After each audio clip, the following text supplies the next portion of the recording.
ODD and autism.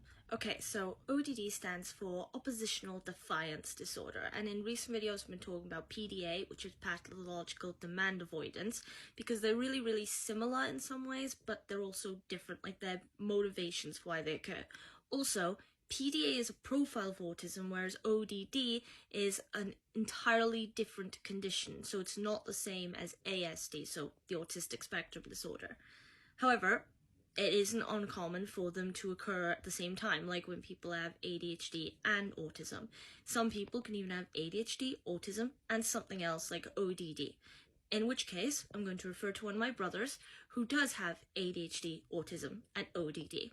Now, the biggest difference between PDA and ODD is with PDA, it's like a resistance to follow demands, like everyday demands, any demand that they encounter really, because they want to feel, because they are struggling with a form of anxiety, or sometimes they want to feel independent or autonomous. But in ODD, it's more specifically struggling or being completely argumentative or uncooperative, specifically towards authority figures, like teachers, parents, older siblings, caregivers, whatever it is, that when they ask a demand or give a demand or a request even to the person with ODD, they are absolutely reluctant to do so. Or like I said, they're very uncooperative. Now, for example, with my brother, if he doesn't like something, if he wants to do something, we tell him no, then he can't handle no. It's not a no, it's a yes. It has to be a yes. And I know that sounds really bad in terms of behaviour. It can sound like a really just generally misbehaving child, but it's far more complicated than that. Now, for people with ODD, sometimes it's a sense of they want to exert some control or they struggle with irritability.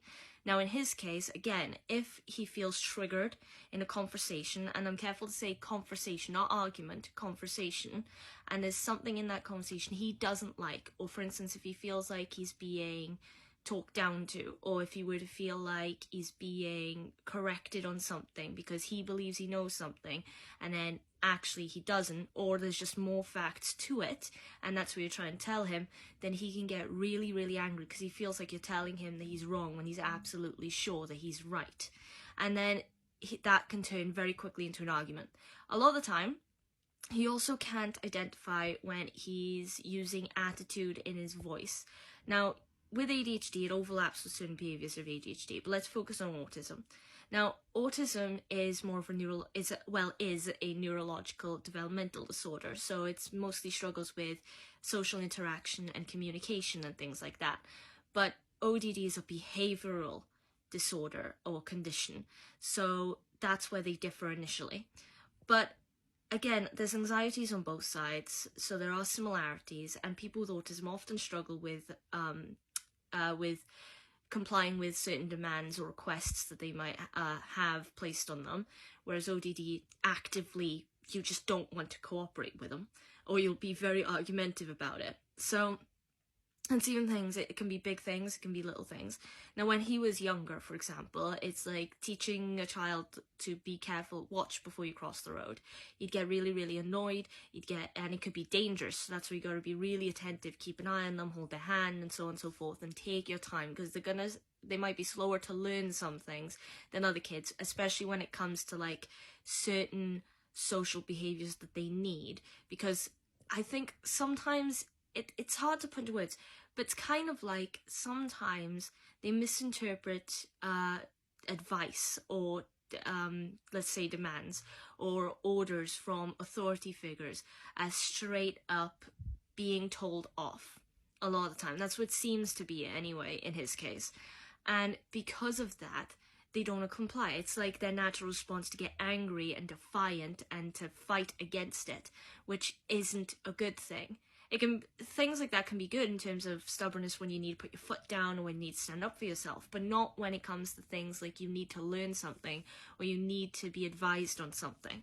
So because of that, it takes a little bit longer sometimes for kids with ODD to learn certain social skills. It's like what I mentioned earlier with PDA as a profile of autism.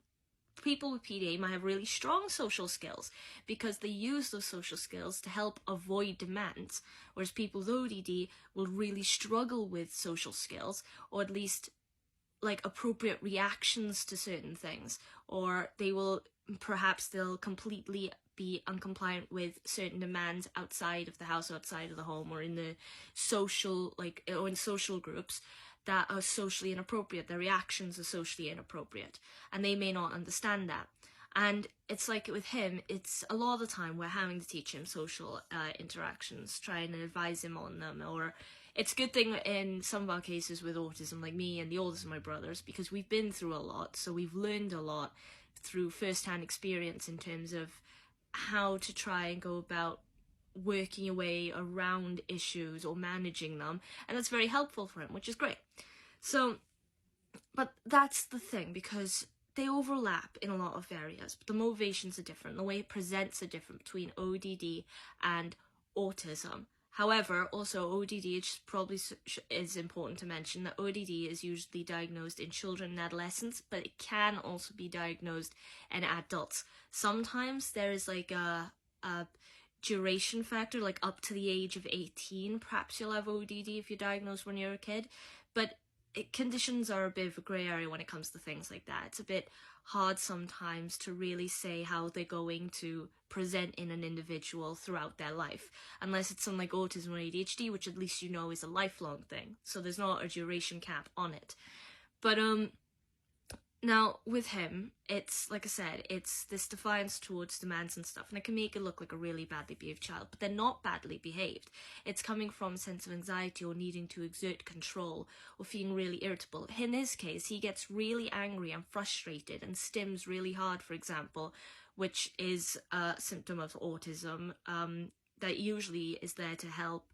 It's like a subconscious way of you trying to regulate your emotions or regulate the sensory input around you. So in his case, too many voices at once could set him off, and he'll get really, really anxious, really annoyed, really teary, really upset and remorseful. And it's like, the important thing is that you need to find certain methods throughout their life to help them learn how to cope with certain behaviors, how to respond to certain things, how to differentiate between demands that is okay to like say no to, like peer pressure and that kind of thing, and what isn't necessarily a demand, but perhaps someone who's trying to look out for you, or someone who's trying to teach you something or give you advice, because like I said, it's hard sometimes for them to differentiate between those two things. So, but it's important not to try and like cover the whole area of like social interaction all at once, because that's going to be way overwhelming. But it's best instead to focus on key behaviors one at a time. For instance, with him, we focus on key behaviors when he was younger, things he needed to learn relatively quickly, like I said, like road safety, or certain ways he's supposed to respond to people, or respond to teachers at least. In the house it's one thing, but with teachers you kind of want him to be more less likely for an outburst, because it can disrupt the other students, the teacher can annoy them, frustrate them, and it can also be detrimental to his educational experience. But it's like every time he says something or he does something that he shouldn't do, we remind him, this is why you shouldn't do it. Not just don't do that, because he can't understand sometimes why we're telling him not to. He doesn't see the reason why, and he expects to have a reason. So it's good to tell them not to, and then tell them why they shouldn't, why it's bad for them, or why it's just something they should learn not to do, like taking things without asking, for example. And when it comes to advice, it's good to like stay calm, talk to them calmly. Perhaps, in my case, I found it really works to put a little bit of a humorous spin on things, so they laugh along with you, but at the same time making sure it comes across to them as a serious matter still, so it's not like something to be laughed off. It's something that they feel relaxed talking about, but is going into their head. They are taking in the information you're giving them, the advice that they're giving them, like with friends, how to conduct themselves in friendships, or how to go about doing homework, or if they want to start going out with friends, that kind of thing.